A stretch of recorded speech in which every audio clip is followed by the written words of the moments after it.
Congo, Congo nde mboka, mboka ngo mokengeli koi, mboka ngo mokengeli léopard. Lubumbashi. Mikolo tosekelaki na mosolo ya mboka Congo ekoki. Créée en 1910 sous le nom d'Elisabethville, la capitale du cuivre a une superficie de 747 km². Et actuellement, elle compte au moins 2 695 000 habitants selon les derniers rapports. Une ville immense, avec aussi une beauté exceptionnelle, celle qui était rebaptisée en 1966 est l'une des agglomérations habitées par le Belge, qui après leur départ, la ville n'est pas restée la même.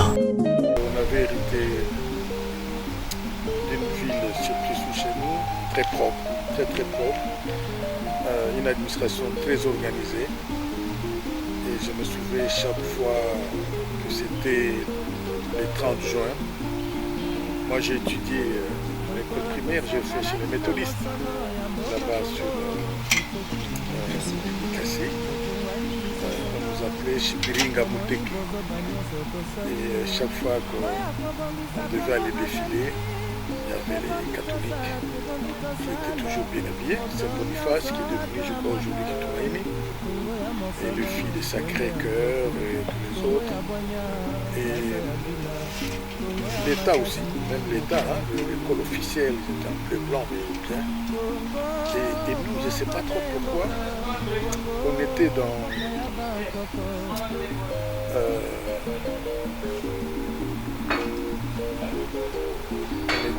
dans le tennis chocolat, l'autre kaki et le dessus chocolat. Et chaque fois que venait notre tour dans le défilé, on entendait la foule chanter sur les autres élèves.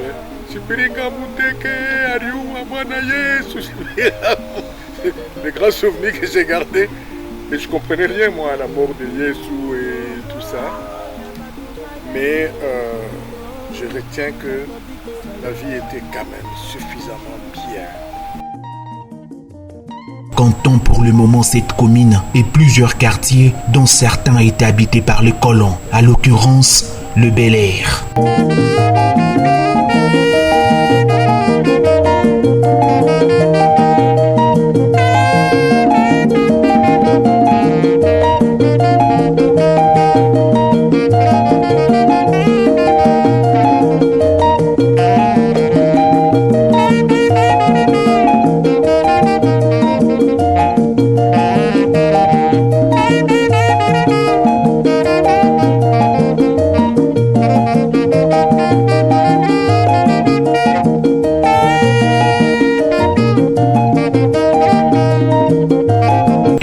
Au centre de la commune Kampemba semblait être d'une immense beauté, d'un air parfait et d'une vie à celle de Belge, comme les témoigne l'un des habitants des années 80.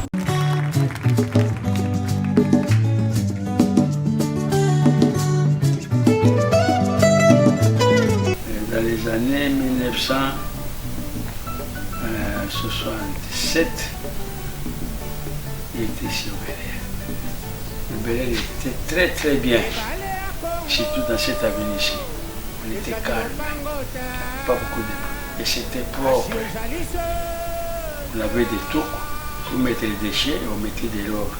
Et l'État venait avec son véhicule, d'enlever ça pour aller jeter au dépotoir. Et c'était propre. J'ai travaillé à l'ASCO. Avant c'était SAFEM. C'était SAFEM. Après on a baptisé ça ASCO. J'ai travaillé là pendant 30 ans. J'étais chef d'atelier. Je venais de l'ICASI, où j'ai travaillé à la FEDEX comme ajusteur. Je suis venu chez Lubumbashi. On m'a appris ici comme chef du département technique. J'ai travaillé à ASCO pendant 30 ans. Avec l'État, je me suis dit, bon, j'ai vieilli, il faut que j'aille me reposer, j'ai demandé la pension. toali bana Congo toyokana ye. Un quartier qui se démarque par l'appellation de ses avenues, porteurs de noms des arbres fruitiers comme pommiers, manguiers et tant d'autres, étaient des facteurs de la beauté de ces quartiers, mais aujourd'hui, leur état reste à décrier. Vous savez pourquoi on a nommé Bel Air? Parce que c'est un quartier, il y avait des pommiers. Et maintenant, si tu voyais dans l'époque, l'eucalyptus c'était comme dans les dessins. Si tu te mets devant ma parcelle ici, lorsqu'on arrive, il y a des Shoshimama. On va se dire, il y a des gens qui dessinent, ils vont tout à la fin. Et si tu te mets aussi ici au pommier, on a chaque point, il y a parcelle, on a mon chapeau. Tu prends un goyavier, pour chaque point, il y a parcelle, on a mon chapeau. Et maintenant, quand le vent, il a couillé, on a soufflé. Ça fait du bien au Kika la taïnje, on a le bel air. Donc on a respiré bon air.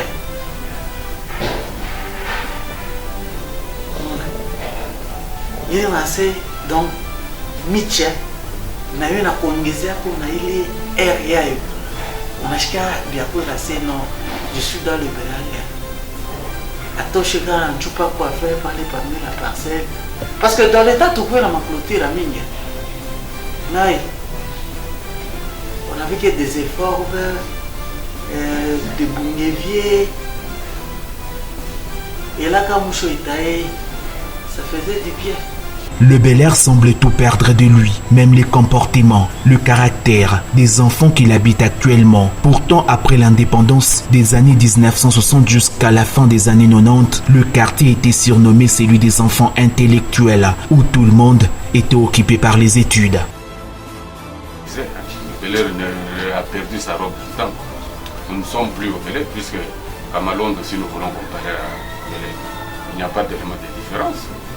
Puisque nous trouvons les histoires à Dembélé, ça n'a pas existé ici. Surtout les avenues telles que des oliviers, néfliers, papayers. C'était des avenues où habitaient même l'eucalyptus, où habitaient les expatriés qui travaillaient plus à la SNCZ. À l'époque, on appelait ça même Cadel. Nous avons connu des blancs. Ils étaient, par exemple, il y a l'école ici qui est sur la bifurcation Bananier et Neflier. C'est quoi encore l'école catholique là? Non, pas Bambinamia, c'est sur Mandarinier. Il y a une école là catholique là, dans la ferme Lambo au Kof. Le blanc là, c'est un blanc qui a fait la pluie de beau temps. Ils étaient nombreux comme ça.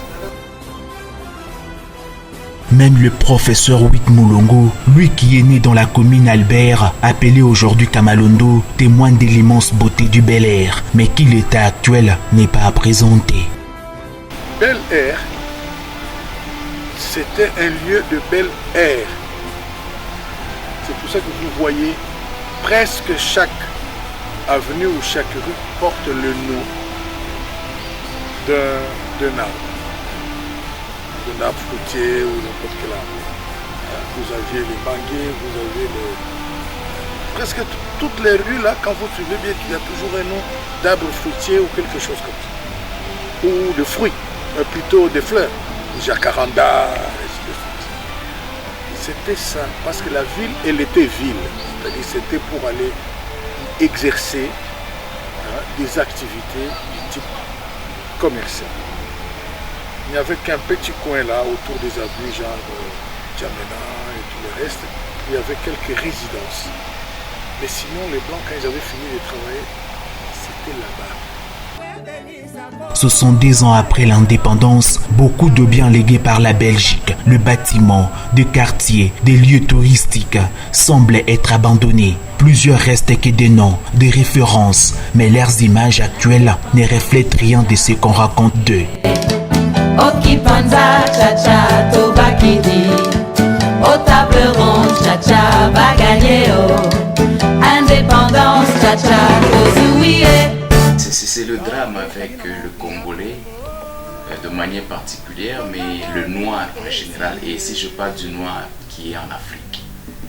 Lorsque vous suivez le discours du roi Baudouin, avant de nous donner l'indépendance, ils nous ont laissé un pays qui n'avait rien à envier aux grands États du monde, sur le plan infrastructure, sur le plan éducationnel, sur le plan industriel. Nous avions des industries manufacturières, nous avions des industries minières, nous avions des industries brassicoles, nous avions une agriculture au top, sans parler de nos universités. Pour votre souvenir, les Rwandais venaient étudier ici chez nous, les Centrafricains venaient étudier ici chez nous, les Sud-Africains venaient se faire soigner aux cliniques universitaires de Lubumbashi ou à l'hôpital Jekamine Sud. Si le cas devenait grave, un hélicoptère devait transporter le malade de Lubumbashi à Likasi. Ça, le Belge avait laissé. Et le roi Baudouin avait dit dans son discours, nous venons de vous laisser un pays à un très niveau mondial. Et nous espérons que quand nous reviendrons un jour, nous allons vous trouver à un niveau supérieur. Mais hélas, je vous donne une référence en vous donnant ma réponse. Allez visiter le building de la Jekamine au carrefour à l'entrée de la ville. Voilà ma réponse.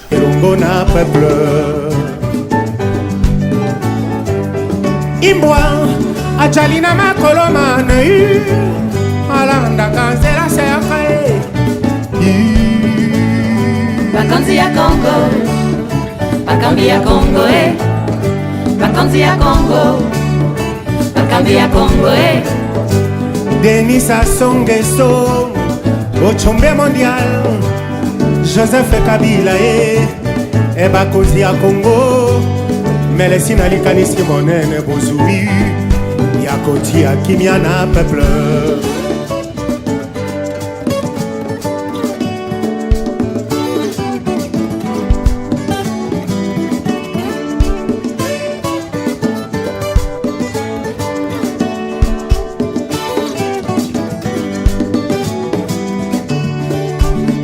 Il n'y a pas que le Bel Air qui a perdu toute sa beauté. La suite au prochain numéro. Yahweh, Yahweh, batela ni Congo. Yahweh, Yahweh, benisa Congo. Yahweh, Yahweh, batela bana Congo. Prophète Simon Kimbangwe, Emma Chwandere, bana Congo, bakolela. Et balé à Congo, mais j'allais le pangote, caché jali, et jali,